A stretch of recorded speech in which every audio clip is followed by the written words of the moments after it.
Hi, welcome to Knitting by the Bay. My name is Kristy, and in this episode, I'm sharing with you my top 15 knitting pattern picks from the second quarter of 2025. So these patterns have all been released within between April and June, and they caught my eye either for their style or their construction or just something that I really caught my attention for this season.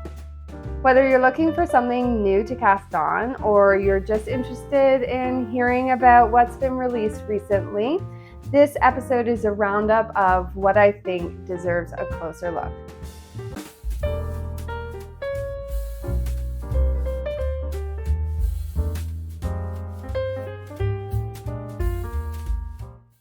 Hi there, welcome back to Knitting by the Bay. If you're new here, my name is Kristy, and this is my making podcast where I like to talk mostly about knitting, but sometimes other crafts like sewing or embroidery or cross stitch or whatever I'm into at the moment. I live in a little town on the shore of Georgian Bay in Ontario, Canada, and I live here with my husband, our son, and our two little Aussie shepherds, Charlie and Bandit.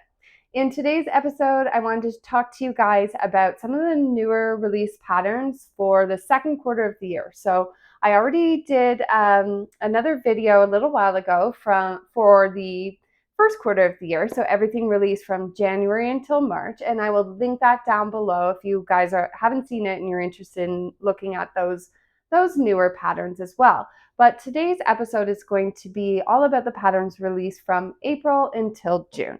And so, like usual, for every pattern, I will include also the difficulty rating of the pattern if that's been stated, and give you all the details and a description and a little brief thing about why I would like to knit it if I were to cast that on and why I would want to do that. So let's get started. I've organized these 15 patterns into tank tops, t-shirts, and then sweaters, and I also have an accessory or two, I think one accessory at the end.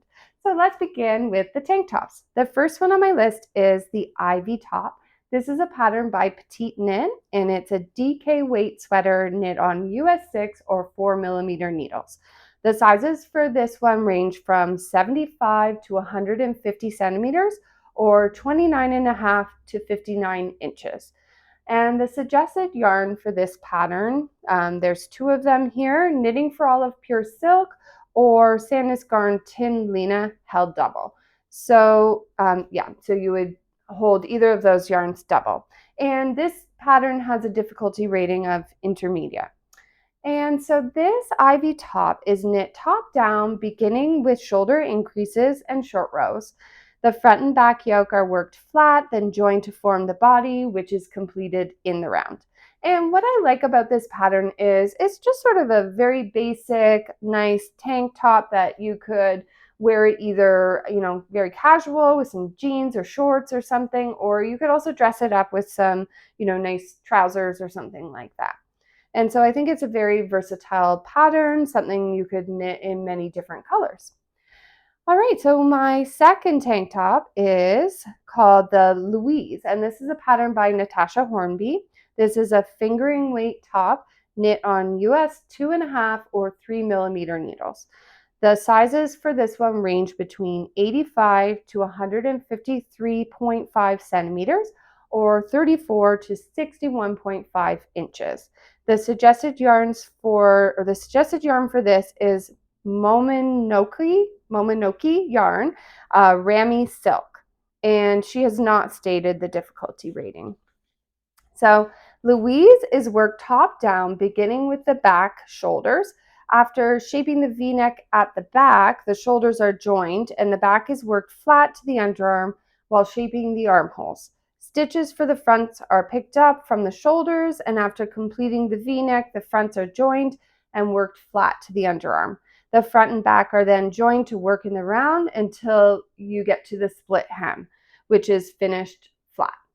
The pattern includes instructions for horizontal bust darts and body shaping as well, which is awesome. So you could include that if you want, or you don't have to. You could do a split hem, or you could just do a regular hem. It's totally up to you. So this pattern is actually designed to go with another pattern, which is a cardigan pattern. So you could knit them both and wear them together as a set. So it's super cute. The cardigan is actually named Thelma. So we've got Thelma and Louise, which I think is really cute. And so yeah, you could wear either one of those on their own, or you could wear them together. So I really like that it features a V-neck. You all know, if you've been here before, that I really like a V-neck. And it also has a softer V in the back. So there's a V in the back, but it's softer, I guess, more rounded in the back, and then a V in the front. And the split hem on it gives it a little bit of comfort, more comfort, and a little bit of shaping and a little bit of movement and stuff when you have that split hem. I like the clean and minimal design of this, with this subtle texture, or it's lines to shape around the bust, and I think that that's a really neat design detail for this. And I think that this will work well with many different outfits: jeans, skirts, trousers, whatever. I think it's easy to wear and very easy to style. All right, so moving on into the tops. My first top is called the Flower Child. This is a pattern by Woolen Pine. It's absolutely beautiful. I love the details in this top so much. This is a fingering weight knit using US 4 or 3.5 millimeter needles. And the sizes range from 32 to 68 inches, or 81.5 to 173 centimeters. The suggested yarns are black elephant silky sock, which is a mix of 80% wool and 20% silk, but others have used drop saffron and knitting for olive pure silk too. The difficulty rating has not been stated on this one either. So Flower Child is knit seamlessly from the top down with a circular yoke.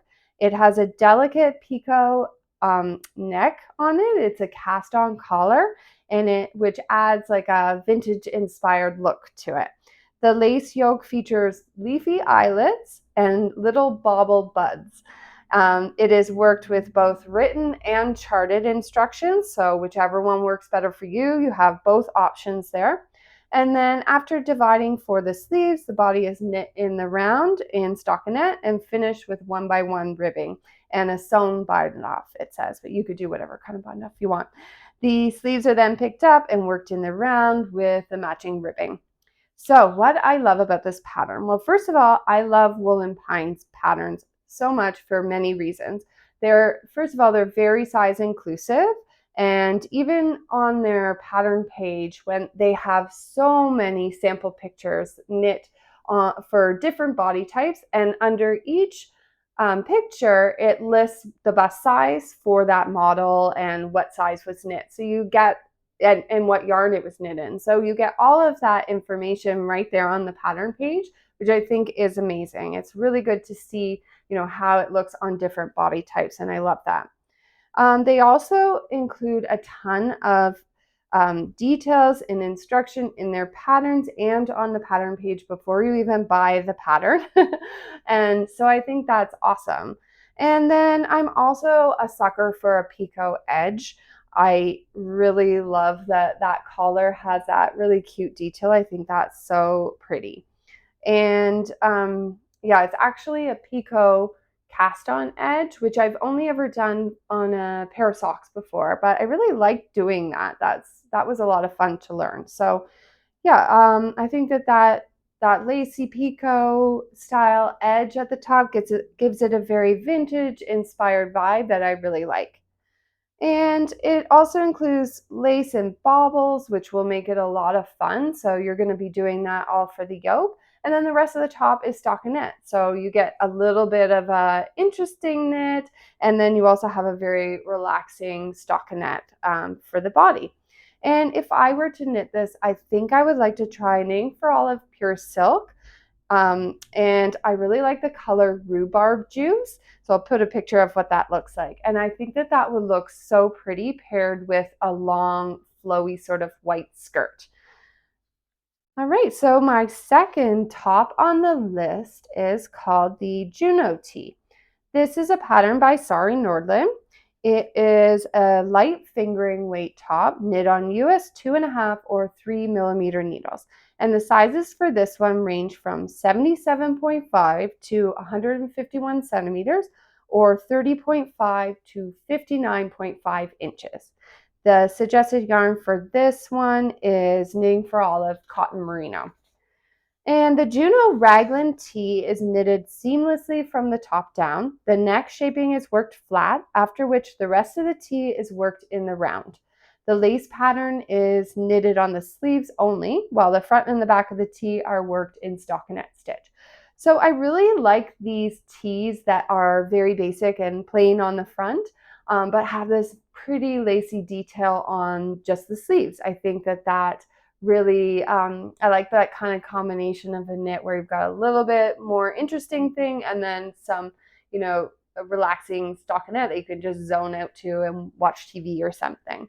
So I like that it has both of that. And these lacy sleeves, I think, are such a like pretty flirty sort of detail. And yeah, I really like that. I would like to use the Knitting for Olive Cotton Merino. I've never tried that before.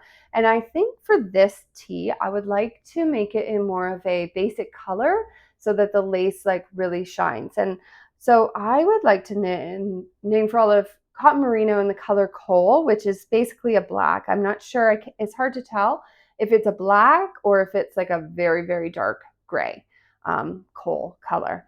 So yeah, I think that would look really nice. And then for my skin color, the lace would show through with the black color top. And I think that would be really nice paired with some light colored jeans. That's what I would like to wear it with. All right, so my next tee is called the Sundial Tee. This is another pattern by Woolen Pine, and it is a really unique looking top. It has really interesting color work, which is done with mosaic knitting. So it is a fingering weight top knit on US 6 or 4 millimeter needles. The sizes range from 73 to 151.5 centimeters or 28.75 to 59.75 inches. So the suggested yarn for this one is Spun Right Round Classic Sock.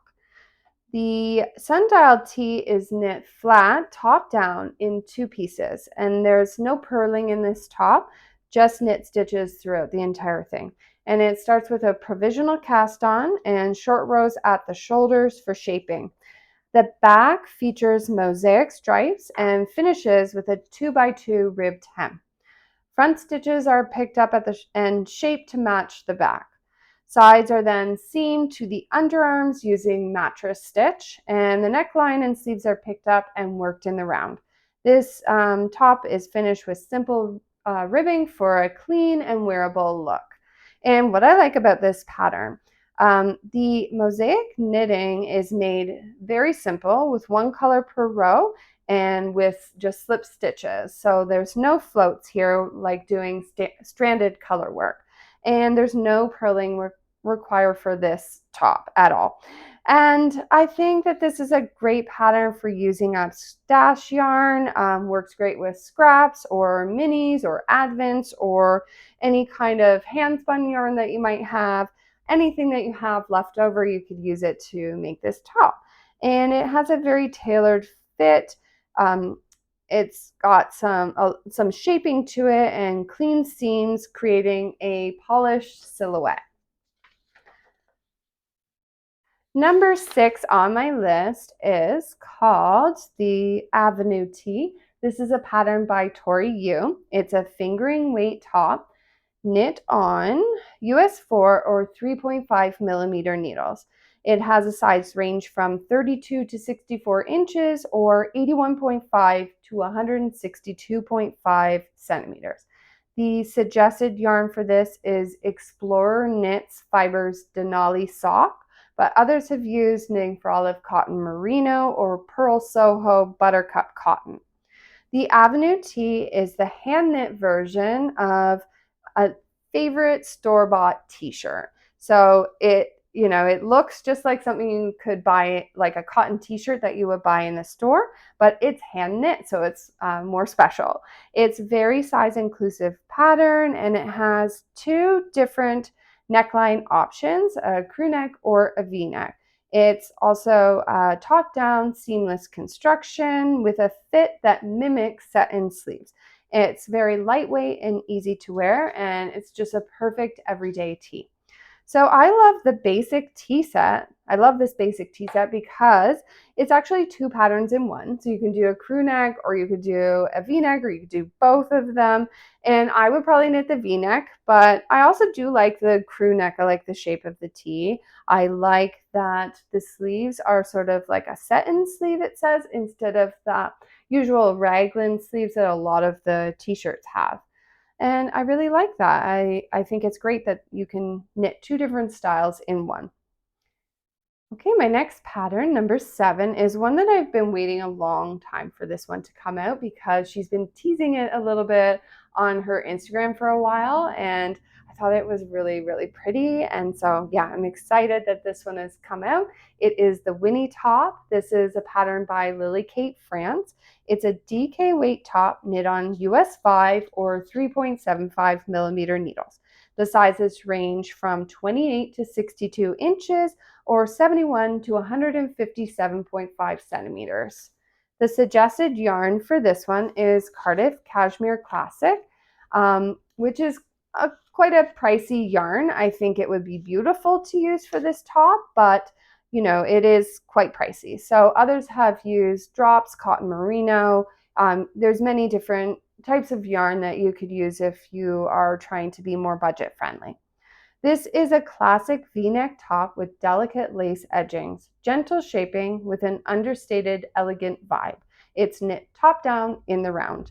And what I like about this pattern is the lace edgings around it. I think they're absolutely beautiful. You know how much I like lace, and I like edging on tops as well. So yeah, it's knit. You knit that lace separately, and then you join it onto the top with a 3-needle bind off. And it creates a really nice ridge around the neckline, armholes, and the hem as well. And it kind of gives the look of as though you had some lace that's peeking out from under the top. So you could even do your top in one color and do the lace in a different color, and that could look really cute, I think. And I think that it has a perfect sort of V-neck depth on it. It's not too high and it's not too low either. And each size in the pattern comes with its own, she calls it a tick sheet. So you can keep track of which row that you're on by using that tick sheet. And she's got one for every different size, which I think is great. I think if I were to knit this, I would like to make this one with long sleeves. I could totally see this being a really beautiful long sleeve top, and I might use Knitting for Olive Merino with soft silk mohair and hold them together for a more winter, like fall or winter top. And I think having the lace edging and the mohair would give it a really beautiful, soft, and romantic look. All right, my next top is called the Louster Tea. This is a pattern by Irene Lynn. It's a sport weight top knit on US 6 or 4 millimeter needles. The sizes range from 77.5 to 151 centimeters or 30.5 to 59.5 inches. The suggested yarn for this one is Gepard Garn Horse Silk. And yeah, the Louster Tea, there's not a lot of details on the pattern page, to be honest. So I don't know a lot about the construction of it, but it does say it is worked seamlessly from the top down. What I like about this pattern is the shape of this tee. It has a really relaxed, boxy fit that I think goes really nicely with those stripes. And I like also that it has that very wide neckline and the really large sleeves. And I really like sleeves now that are coming down to elbow length. I really like that look. It looks also very light and drapey on the model here. And I think if I were to knit this one, I would definitely knit it longer though, because I don't like the crop tops. But if you do, I think it looks super cute in the crop top version as well. Okay, my next one is a pattern by Rebecca Clow. This is the Stafen Light. And this is a DK weight pattern using US 6 or 4mm needles. The sizes range from 72 to 170 centimeters or 28.25 to 70.75 inches. The suggested yarn for this one again is knitting for olive cotton merino. The Staffen Light is a lighter gauge version of the Staffen pattern. So she has a different pattern that you're using a thicker gauge for.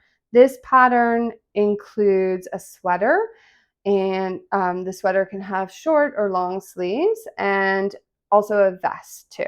The pattern comes in two gauges, it says, DK weight and fingering weight. There's so much included in this pattern. It's amazing. The Staffen is a top-down textured knit with bands of ribbing, pearl details, and Estonian buttons, which I'm not sure what those are. I've never done those before. The texture makes it engaging and fun to knit up, while also being, she says, very simple and easy to memorize. The sweater tee is a raglan construction. The vest is worked first by knitting the back, then picking up for the front, and finally joining in the round. And what I like about this pattern, like many of Rebecca Clow's patterns, this one also comes with different styles, like all in one. So you can make the vest or the sweater with different sleeve lengths. And I also really love this beautiful texture on the top. I would love to try out making Estonian buttons since I've never done them before, so that could be interesting. All right, number 10 on my list is named the Astoria. I don't know if I said that right.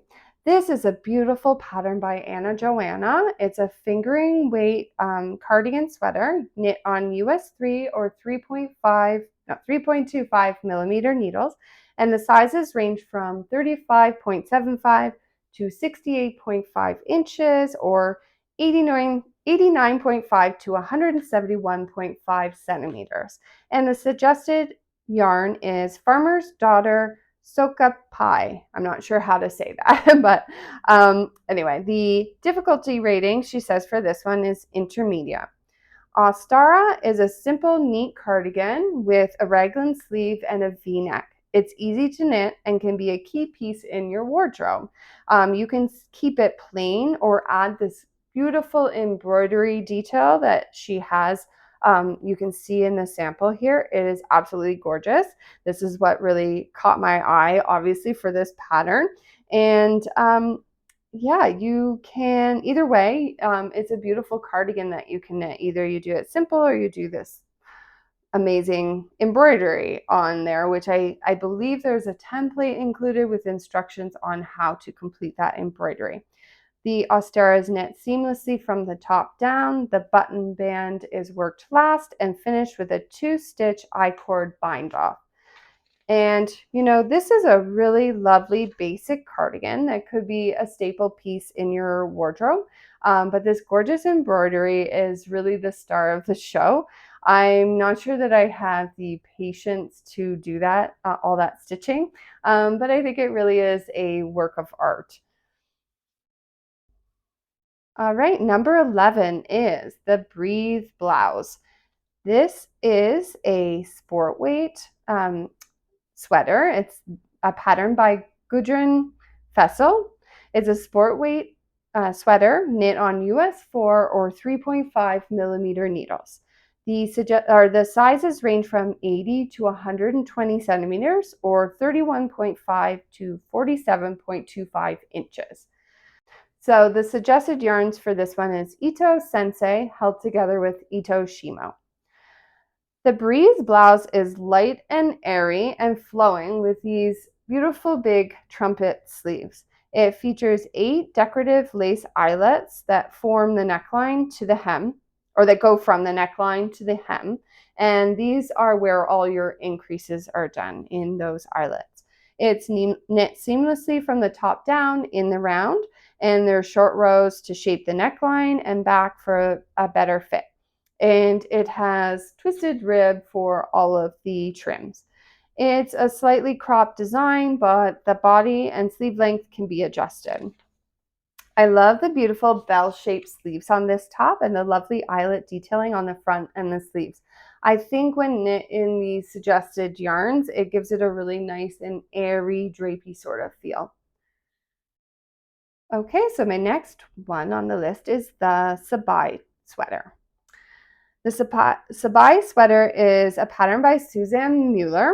It is a fingering weight top that's knit on US 6 or 4mm needles, and the sizes range from 74 to 127 centimeters or 30 to 50 inches. The suggested yarn is Lamana Coma or Isager Palette. The Sabai sweaters work seamlessly from the top down. It starts with the neckline and the shoulder slope increases. The neckline can be done with or without the short rows. Obviously, the short rows will give a little bit more shaping to the sweater, but they're optional. And yeah, there's a beginner-friendly version that just skips over the short rows. So the front and back are worked separately for the armholes, and then stitches are joined and the body is knit in the round to the desired length. Sleeve stitches are picked up from the sides and knit in the round in stockinette stitch. And what I like about this pattern is I think it's a very simple looking, relaxed pullover with a boat neck and a loose, easy sort of fit. The sleeves are a bit more fitted, which gives it a nice shape without making them feel too bulky. And it's one of those patterns that's super beginner friendly. There's no complicated techniques in this, just straightforward knitting, and it gives it like a really nice polished look. You can knit it up in cotton for a light summer layer, or you can use a wool blend if you want something a little bit warmer. If you're after an easy, stylish knit that you'll actually want to wear all the time, I think that the Sabai is a really nice pick. All right, number 13 is the Scarlet Cardigan. This is a new pattern by Petite Knit. And it is a DK weight cardigan knit on US 2.5 to 3mm or 3mm needles. The sizes range from 75 to 150 centimeters or 29.5 to 59 inches. The suggested yarn for this one is Sandnes Double Sunday, and she's given it a difficulty rating of advanced. The Scarlet Cardigan is worked top down. It features this really pretty raised knit stitch detail that goes down the center or along the center back. No, it goes down the center back and the sides of the body and also the undersides of the sleeves. And I think that's a really pretty detail. It has a the back yoke starts flat with shoulder shaping done using short rows, and then an I-cord edge is added along the back yoke cast on edge. The shoulder stitches are picked up along the I-cord and worked flat with V-neck shaping. The front and back yoke are joined to form the body, worked flat on a circular needle, she says. The sleeves are picked up from the armholes and worked in the round, and then the front edges are finished with a double knit band for a clean finish. I really like the basic look of this cardi, but I also like the added detail of that raised knit stitch that goes down the center back and gives it a little bit of structure to this cardigan, I think. And I would love to knit this one, I think, in a neutral color like a gray beige. I think it would go very nice with some jeans or over a really pretty floral dress. I think that would look so nice for the summer, or not the summer, but the fall. If you wore that in the fall over like a floral dress with some boots, I think that would look super cute. All right, number 14 on my list is dress number 1 by My Favorite Things Knitwear. This is a DK weight dress that's knit on US 7 or 4.5mm needles. The sizes range from 72 to 125 centimeters or 28.25 to 49.25 inches. The suggested yarn is Knitting for Olive Pure Silk. The dress number 1 is a simple long sleeve dress with a wide boat neck. It has a fitted silhouette with slightly wider sleeves and cuffs. And the neckline is shaped with short rows for a better fit. The yoke and sleeve use the contiguous method for a seamless look. and it's knit from the top down, which makes it very easy to adjust the length, because you're going to want to know, you're going to want to have it the right length, especially for a dress. And dress number 1 has a tight fit. She says it will stretch a bit with washing and wear, especially if you use knitting for all of pure silk. And so she wants you to calculate a negative ease of approximately 10 centimeters. And what I like about this pattern, I love the shape of this dress. I love a boat neck as well. I like V-neck, but I also really like a boat neck.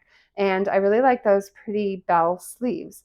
I think I would probably knit this dress a little bit longer than what's in the pattern sample there, but I could see it looking really pretty as like a winter dress over some tights if you knit it in a different warmer yarn. All right, and now we've come to the last pattern, which is the Fisher Folks Fancy Sock Set. This is a really adorable set of 3 different sock patterns, and they're fingering weight pattern knit on US 1.5 or 2.5 millimeter needles. And these socks come in 3 different sizes. There are a lot of different suggested yarns for this pattern. The Fisher Folks Fancy Sock Set is a fun collection of 3 colorwork sock patterns inspired by creatures of the sea. There are lobsters, there's a sardines pattern, and there's a really cute crab pattern as well. And I thought that this was such a cute set of sock patterns, especially for the summer. And I decided that I really wanted to cast on a pair of these Blossom lobster socks.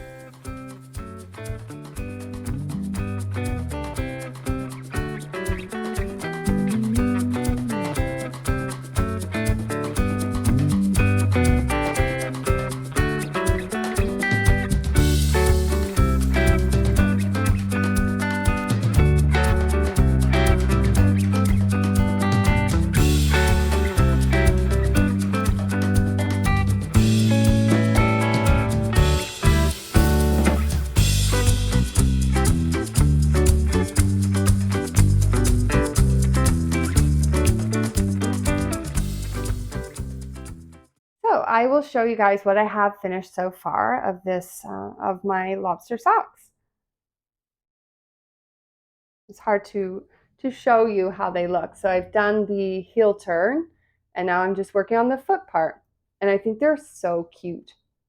And so I decided to do mine using Filcolana Arwetta in the color Chinese Red and Ice Blue. I thought that that was such a cute combination together. And you probably can see that I don't have the eyes added for the lobsters yet. So I was thinking I'm just going to take some black yarn like scraps that I have left over, and I'm going to duplicate stitch it on there. So this was my idea that I thought would make it a lot easier than having to knit with 3 different, like do stranded color work with 3 different colors.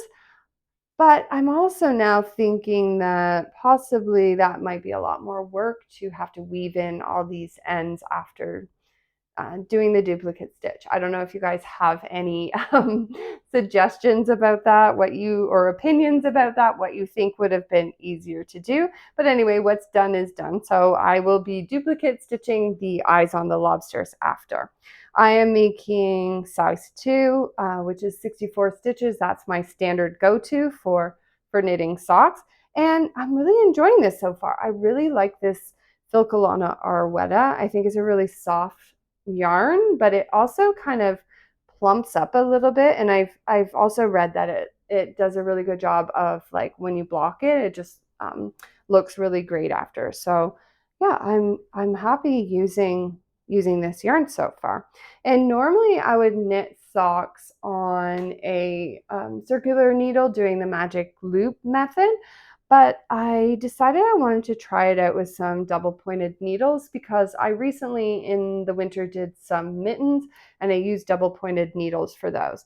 And I really like it, actually. I think that this is going to be my go-to for knitting socks, like especially colorwork socks. I feel like I have a lot better tension than I did when I did colorwork socks on my magic loop. So I think that this is something I'm going to continue doing. I think it's working out good for me. And yeah, I decided I would only do one row of lobsters before I turn the heel, because in the pattern you do two rows, so it's a little bit of a taller sock. But I usually wear ankle socks. Like even in the winter, I like wearing ankle socks. So I thought that these would look really, really cute. I just recently got a pair of the Mary Jane's Birkenstocks, and they're in the eggshell color, which is like kind of an off-white color. And they're made out of this other material, like plasticky sort of material. And I thought that these socks would look really cute when worn with those shoes. So I'm excited to have them done to see how they look. And this pattern has a short row heel, and I'm used to doing a heel flap and gusset for turning the heel. Actually, that's all I've ever done, is a heel flap and gusset. So when I got to this one, I really did not enjoy doing this short row heel. I don't feel like it's very intuitive, like the heel flap and gusset. That to me like really makes sense while I'm going along the steps. This one I had to really read the instructions. Maybe it would become more intuitive if I made them or did it that way more times. But yeah, I didn't love it, to be honest. And I like the way that the heel flap and gusset looks a little bit better than this. I think this one looks kind of funny, but I'm sure that will block out after. And yeah, if I wanted to knit one of the other patterns, like one of the other charts from this set, I could just substitute out the heel flap and gusset instead of the short row heel if I wanted to. All right, so that's a wrap on the 15 brand new knitting patterns for the second quarter of the year. I hope you were able to find some inspiration from some of these patterns today. I know that my favorites list has grown so much bigger now, even bigger. And I think I was just looking recently, and I have over 2,000 favorites in my Ravelry. So it is getting like a little bit out of hand, I'll admit. But anyway, if you enjoyed this roundup video, please don't forget to like and subscribe so you don't miss out on any future content. And please leave me a comment on what your favorite pattern from these new ones, or if you found a different new pattern that has really caught your eye. Please share that with me. I love finding new patterns to knit. So thanks so much for hanging out with me today on Knitting by the Bay. I'll see you guys again next week. And until then, happy knitting, everyone. Bye.